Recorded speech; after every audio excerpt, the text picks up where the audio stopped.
Okay, so now that we have a quiz, I kind of want to show you how to get back and forth to it very easily before we start adding questions to it. Also, how to edit its categories.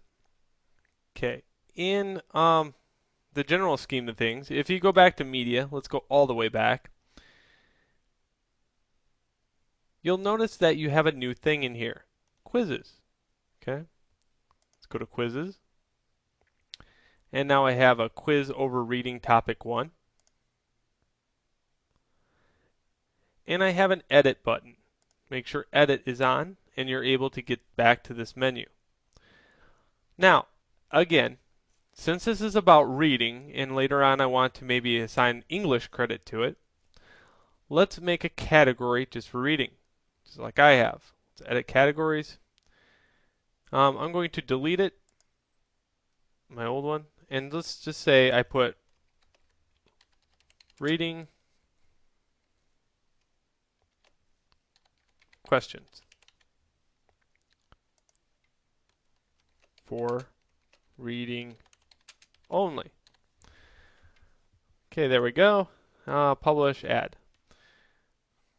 Okay, so now what that enables me to do is go back to the quiz and I can put in reading questions. Now I'm still in this quiz, I'm just in a different category for the questions to go into. Now any question I add to this category will remain in this category and I can move them anywhere I want. Let's just say I make a new question. Let's say an essay question. It's the most common. Question name. Let's just say reading 1. Remember, keep this very, very brief. This is a reading question. There's 1. Okay, question text.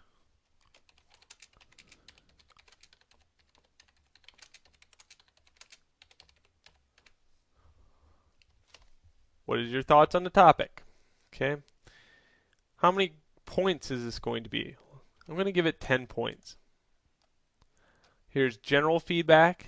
If you want to give them a hint, here's feedback, and more feedback. Now, if I want to display an image, I can. I have no idea why you would do this. I'm going to do it just to see what it does. I'm kind of curious myself. All right, save. Now I have a question called Reading 1. If I click on it, I can add it to the quiz. And there you go, 10 points. Now, as you can see, this could become very long because it's, by the time you add 50 questions to a quiz, if you're mean, um, but in the long run, what's really nice is I now have these questions for, let's say, exams later on. I can add these to exams. They are just the same as quizzes, just with a fancy name. It's not going to be a quiz. It's going to be a quiz, but it's going to be called an exam. It's weird. All right, now I can add new questions to it. I will go over a couple of these, maybe multiple choice because it is kind of weird. Multiple choices like this. It's still in the category of reading questions.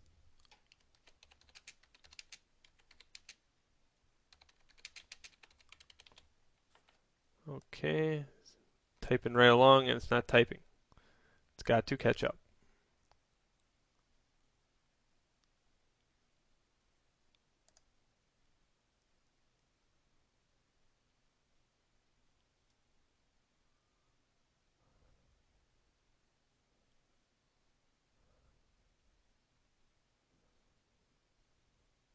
There we go. System had a weird brain fart there. Why do we use a comma? Okay, now I can have a question text, but that would be what? It wouldn't be question name, it would be reading 2. Correct. Good. This would be why, comma. Alright, so here we go. And here's this very long thing. Again, I could display image, no idea why. Default grade question, maybe 10. Penalty factor for answering it wrong. Maybe I want to put a little bit of a weight on that. I can.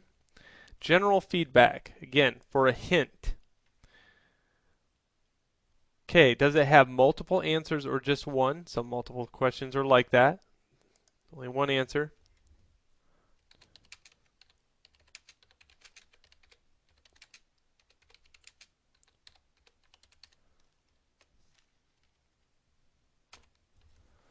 To stop the world from turning. Okay, now grade none because that's wrong. Answer 2.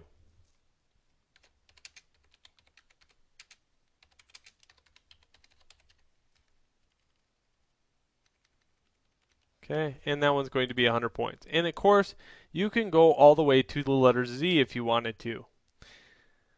Okay, save changes.